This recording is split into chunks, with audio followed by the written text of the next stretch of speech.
Hi friends, good morning. কেমন আছো তোমরা সবাই? হইচইয়ের আরও একটা নতুন ব্লগে তোমাদের সবাইকে ওয়েলকাম জানাই। এই শীতকালের সকালে কিন্তু স্কিন কেয়ার করাটা ভীষণ জরুরি, কারণ রাতের বেলা আমরা গাদা গাদা ক্রিম মেখে ঘুমোই। এই শীতকালে সে ছেলে হই বা মেয়ে হই বা যে কোনো বয়সী হই না কেন, তাই সকালবেলা উঠেই প্রথম কাজ কী হবে জানো? দাঁত ব্রাশের পরে সেটা হচ্ছে ফেস ওয়াশ দিয়ে মুখ ধোয়া। তারপরে স্কিনটাকে ভালো করে একটা পরিষ্কার টাওয়াল বা যে কোনো কাপড় দিয়ে ট্যাপ ট্যাপ করে মুছে নেবে। যখনই মুখ মুছবে, ভেজা ফেস, তখনই একদম জেন্টাল ওয়েতে মুছবে, ট্যাপ ট্যাপ করে মুছবে, তাহলে কিন্তু স্কিনের ক্ষতি হবে না। অনেকেই প্রচণ্ড জোরে জোরে মুছে, ওটা একদম কিন্তু উচিত না। তারপরে আমি সেকেন্ড স্টেপে একটু ওটাকে গোলাপ জল টোনার হিসেবে মেখে নিয়েছি।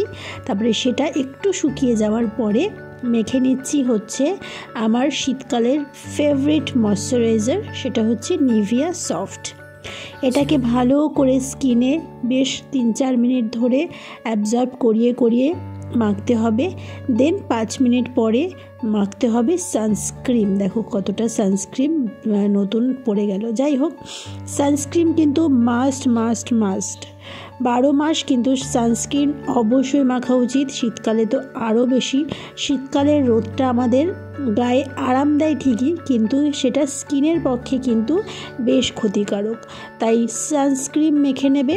এটাই ছিল মর্নিং স্কিন কেয়ারের লাস্ট স্টেপ।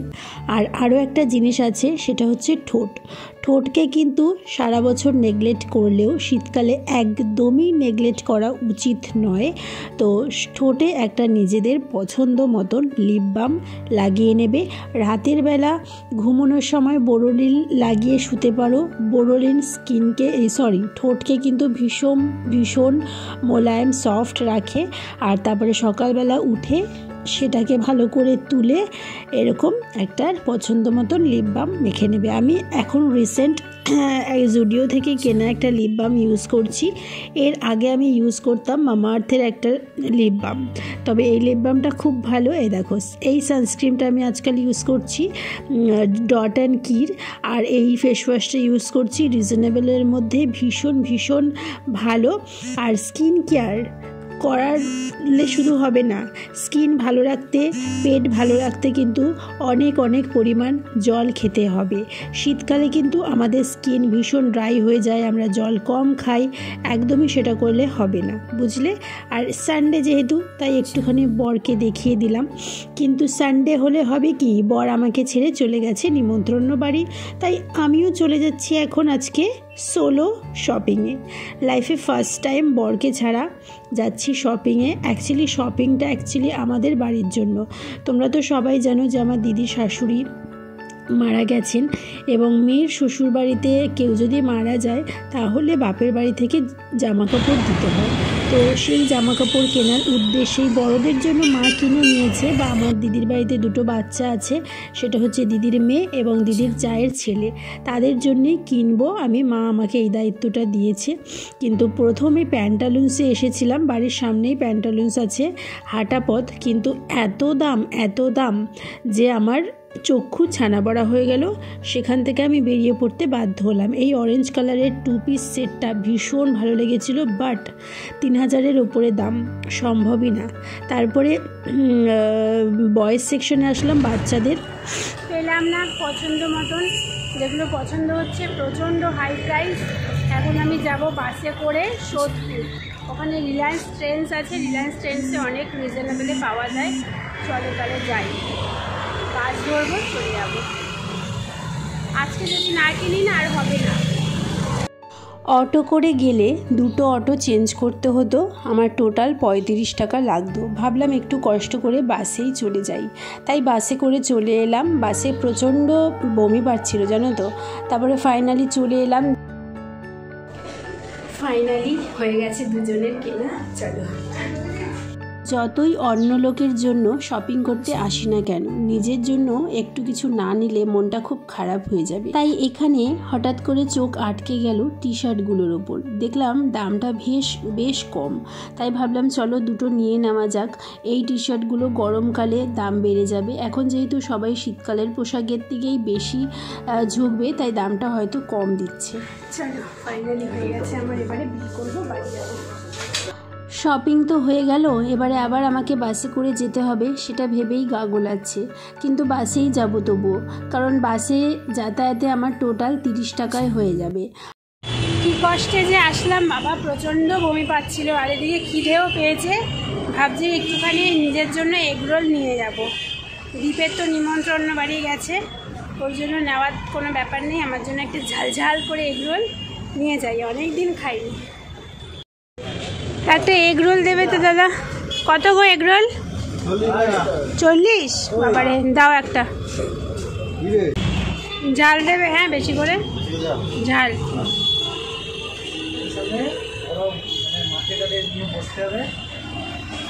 একটু লেবু দিও।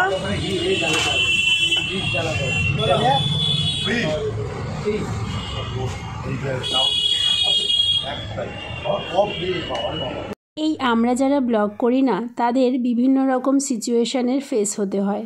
তার কারণ হচ্ছে যে আমি ভিডিও করছি, সমানে সবাই দোকানের লোকগুলো আমার দিকে তাকাচ্ছে, আমার ক্যামেরার দিকে তাকাচ্ছে যে মেয়েটা কী করছে। তা চলে এসেছি ফাইনালি বাড়িতে।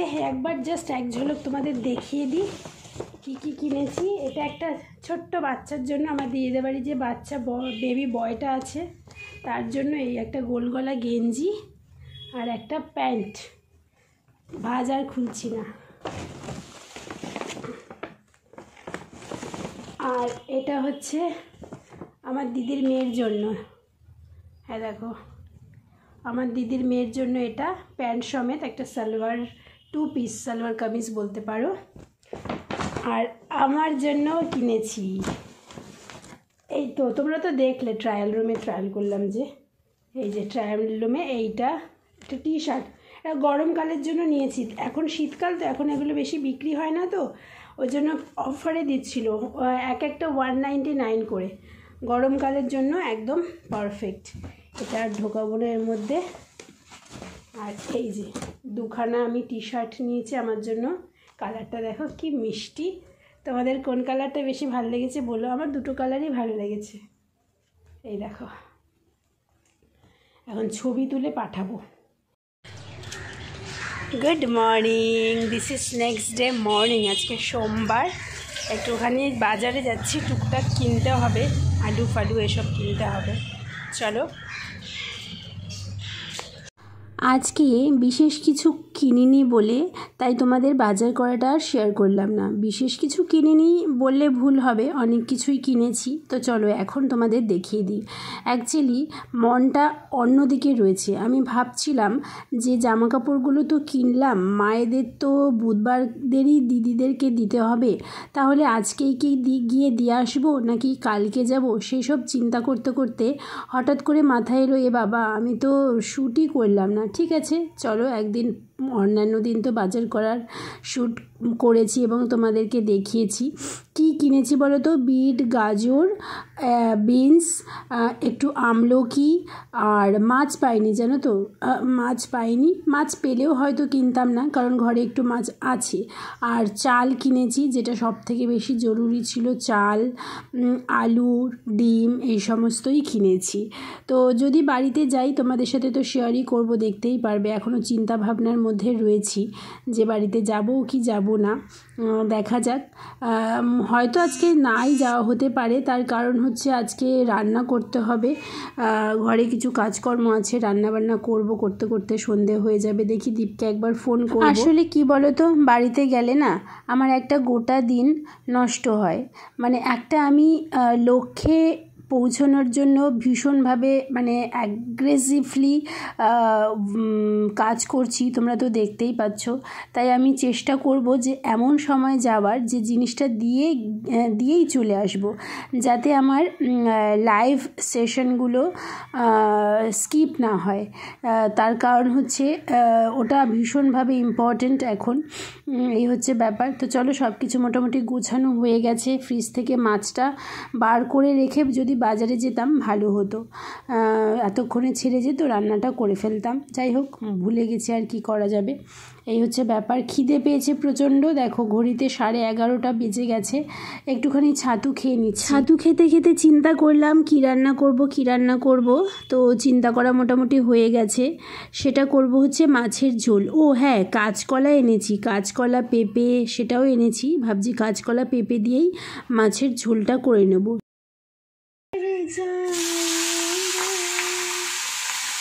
বসিয়ে দিয়েছি ওদিকে রান্না। আর বাজার থেকে না আমি এনেছিলাম 2 আমলকি। তো একটা আমলকিকে হাফ টুকরো টুকরো করে কেটে সেটা নুন দিয়ে মাখিয়ে এখন রান্না করতে করতেই খাচ্ছি। এই যে শীতকাল পড়েছে, শীতকালে কিন্তু নিজের স্কিন হেয়ার ভালো রাখার মানে নানান রকম যেরকম সবজি পাওয়া যায়, তেমনি কিন্তু স্কিন হেয়ারকে ভালো রাখারও নানান উপায় আমাদের হাতের কাছে খুব সহজভাবেই পাওয়া যায়। তার মধ্যে একটা হচ্ছে আমলকি। যত পারো আমলকি খাও এবং আমলকির তেল বানিয়ে রাখো, আমলকির রস মাথায় দাও, তাহলে কিন্তু চুল খুব ভালো থাকবে। গান শুনতে শুনতে রান্নাটা কমপ্লিট হয়ে গেল। আর রান্না করতে করতে আমি কিন্তু রাতের জন্য আটাটাও মেখে রাখলাম। রান্না শেষ, স্নানের জন্য জল গরম বসিয়েছি। ভাবলাম এই জলের ওপরেই একটুখানি নারকেল তেল গরম করে নিয়ে তার মধ্যে ক্যাস্টার অয়েল মিশিয়ে একটু হট অয়েল বানিয়ে একটু স্ক্যাল্পে ভালো করে ম্যাসাজ করে নিই। শীতকালে আমাদের প্রচুর অনেকেরই খুশকি হয়, আমার তো ভীষণ হয়, মানে হতো আর কি। আমি প্রিকশন নিই বলে হয় না। বিভিন্ন প্রিকশনের মধ্যে, রেমেডির মধ্যে এই একটা রেমেডি, সেটা হচ্ছে হট অয়েল ম্যাসাজ করা। নারকেল তেলটাকে এরকম গরম জলের ওপর কাচের পাত্রের মধ্যে রেখে গরম করে তার মধ্যে তোমাদের পছন্দ মতন ক্যাস্টার অয়েল, আমন্ড অয়েল, যা খুশি অয়েল মিশিয়ে নিয়ে পুরো স্ক্যাল্পে ভালো করে ম্যাসাজ করে তারপরে হেয়ার লেন্থে ম্যাসাজ করো। ম্যাসাজ করে রেখে দিতে পারো নর্মাল যেমন মাথা থাকে তেমন। আবার পরের দিন শ্যাম্পুও করে নিতে পারো। আমি শ্যাম্পু করব না, আমার মানে অয়েলি হেয়ার বেশ খারাপ লাগে না, ভালোই লাগে। চুলে যত হেয়ার এই অয়েল থাকবে, মানে যত মানে এক গাদা গাদা, আবার তা বলে নয়, মানে যত নিয়মিত তেল দেবে তত চুল ভালো থাকবে। তো চলো, হেয়ার অয়েলিং করে স্নানে চলে গেছিলাম। স্নান করার সময় বরের আমার কিছু জামাকাপড় কাচাকাচিও করলাম। এই শীতকালে জামাকাপড় কাচতে বড্ড কষ্ট হয় গো। যাই হোক, কিছু তো করার নেই। বেচারা বরমশাই তো আগে নিজেই নিজেরটা কেচে নিত। সত্যি কথা বলতে খুব ভালো বর আমার, কিন্তু এখন তো আর সময় পায় না, তাই আমাকে তো একটু করে দিতেই হবে। যতই বলো বউ বলে কথা, একটু যদি বউয়ের দায়িত্ব পালন না করি তাহলে কি হবে, তাই না বলো? তো যাই হোক, বেশি কিছু ছিল না, 3টে স্যান্ডো গেঞ্জি, তার মধ্যে একটা আমি নোংরা করেছিলাম, মুখ টুক মুছে টুছে এরকম কিছু একটা হবে, আর বাকি 2টো ওর পরার ছিল। আর আমার স্নানের সময় যা ছিল, স্নানের আগে যা পরেছিলাম, সেগুলোও একটুখানি সার্ফের জলে ধুয়ে দিলাম। পুজো দেওয়া কমপ্লিট হয়ে গেল। এবার আমি করব লাঞ্চ, দেখা হবে রাতে। দুপুরবেলা একটু ঘুম দিয়ে সন্ধেবেলা একটুখানি মি টাইম কাটিয়ে তারপরে এখন 7টার সময় চলে এলাম রুটি করতে। আটাটা তো দেখেইছো দুপুরবেলায় মেখে রেখেছি। এই শীতকালে না এরকম আটাটা মেখে রাখলে বেশ ভালো সুবিধা হয়। আর তো চলো, এখন আমি কয়েকটা রুটি করব। রুটির সাথে আজকে কি খাবো সেটাই ভাবছিলাম। আজকেও ডিমের অমলেটই খাবো। আর আজকে ডিমের অমলেটের মধ্যে না একটুখানি টমেটো দিয়েছি ফার্স্ট টাইম, জানি না কেমন খেতে লাগবে। ডিমের অমলেট আর রুটি কটা বাজে দেখবে? 11:20 বাজে। এই যে বরমশাই খাওয়া প্রায় শেষের দিকে। কি বলো? ক্যামেরা দেখেছে না, তাহলে ব্লগটা শেষ করে দেখি তাড়াতাড়ি। কেমন? হ্যাঁ, লাইক সাবস্ক্রাইব বলো, বলবে না। চলো বন্ধুরা, আজকে ভিডিওটা এখানে শেষ করছি। সবাই ভালো লাগলে লাইক সাবস্ক্রাইব করো। সবাই কি বলে, মানে যা যা করার করো। ভালো থেকো, সুস্থ থেকো। এখন খাই। Good night. হ্যাঁ।